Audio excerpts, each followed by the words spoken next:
Всем привет. Бүгін бізде сіздермен сабақ жапондық шамдар. Қараңыздар, сіздер график ашқан кезде графиктің бірнеше түрлері бар. Бір сабақ тоже болады график түрлеріне. Мынау бізде жапондық шамдар графигі. Қазіргі таңда современный трейдерлардың қолданатын графигі бұл жапондық шамдар графигі. Бұл жерде көріп тұрғандарыңыздай жасыл және қызыл шамдар тұр, иә. Қарасаңыздар, ашып көрсетейін. Міне қызыл шам, жасыл шам, жасыл шам, жасыл шам, қызыл шам, иә. Қызыл шам бұл бағаның, яғни сатушылардың көбейіп жатқандығы туралы, жасыл шам сатып алушылардың көбейіп жатқандығы туралы ақпарат береді. Яғни бағаның өсіп жатқаны туралы, иә, немесе бағаның құлап жатқаны, арзандап жатқаны туралы ақпарат береді. Тағы да айтамын, қызыл шам бағаның арзандап жатқаны туралы ақпарат береді, жасыл шам бағаның қымбаттап жатқаны туралы ақпарат береді. Бұл сіздердің таймфрейм қолданып жатқан уақыттарыңыздағы, яғни бір сағаттық таймфрейм қолдансаңыздар, таймфрейм деген мынау аймақ, 1 минуттық, 3 минуттық, 5 минуттық, иә. Бір сағаттық таймфрейм қолданатын болсаңыздар, сіздерде бір шам бір сағаттың ішінде қалыптасады деген сөз. Яғни мынау шам сізде бір сағаттың ішінде қалыптасып болды. Жасыл шам бір сағаттың ішінде, яғни әрі бір шам бір сағатта қалыптасты деген сөз. Егер 15 минуттыққа өтсек, 15 минуттықтағы әрбір шам 15 минутта пайда болды деген сөз. Давайте шамның өзіне тоқталайық. Айттым, жаңа жасыл және қызыл шамдар болады. Егер жаңағы неде кейбір платформаларда болады, ақ және қара шамдар болады. Давайте түсіндірейін. Мысалы, жасыл шам пайда болып жатыр делік, баға, мысалы айтайық, 15 минуттықта отырмыз, мысалы сағат 2:30-да баға 3230-да 422 доллар болды дейік, мысалы 3230 доллар болды делікші, ашылды, иә, сағат неше, мысалы 2:30-да дейік, мысалы. И осы 2:30-нан 2:45-ке дейін баға бірнеше жерге барып келеді, көтеріледі, түседі, қайттан көтеріледі, қайттан түседі, и қайттан түседі.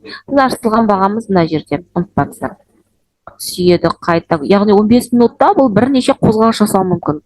Және 15 минуттан кейін, мысалы 2:30-да ашылды ғой жаңа, 14:30-да, 14:45-те егер ашылған бағадан баға төмен жабылса, яғни мысалы 15 минуттың ішінде, мысалы 2:30-да 14:30-да сағат 3230 доллар болды делік, 14:45-те 3222 доллар болғанда, уже мына 15 минутымыз біз аяқталды.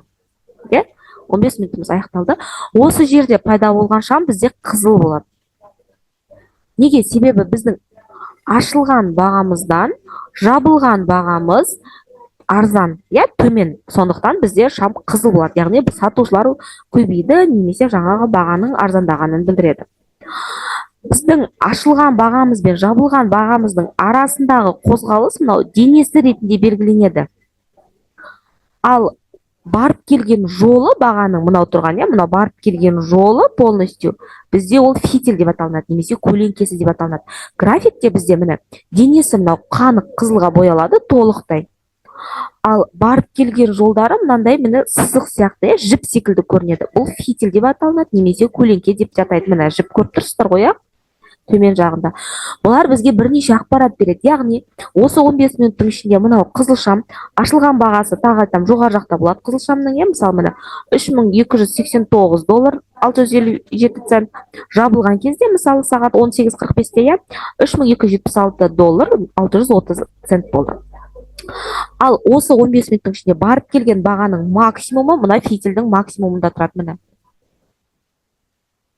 3291 доллар 301 цент, және минимумы, яғни минимум ценасы барып келген 3274-те 859 доллар.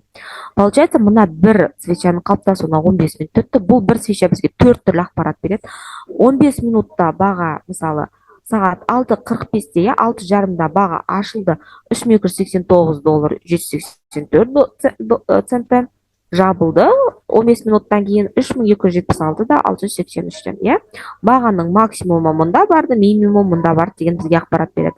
Түсінікті, Ал наоборот, егер мысалы баға, мысалы айтайық, мына жерде мысалы сағат 18:15-те мына жерден ашылды делік, баға осы жерге келген кезде ашылды, және 15 минут бойы баға бірнеше пунктқа барып келді, иә, бірнеше долларларға арзандады немесе қымбаттады, қайтып арзандады. Сөйтті да 15 минуттан кейін ашылған бағадан жоғары жабылды. Яғни ашылған бағадан қымбат, 15 минуттан кейін ашылған бағадан қымбат тұрды жабылған бағамыз. Соответственно, ойбай,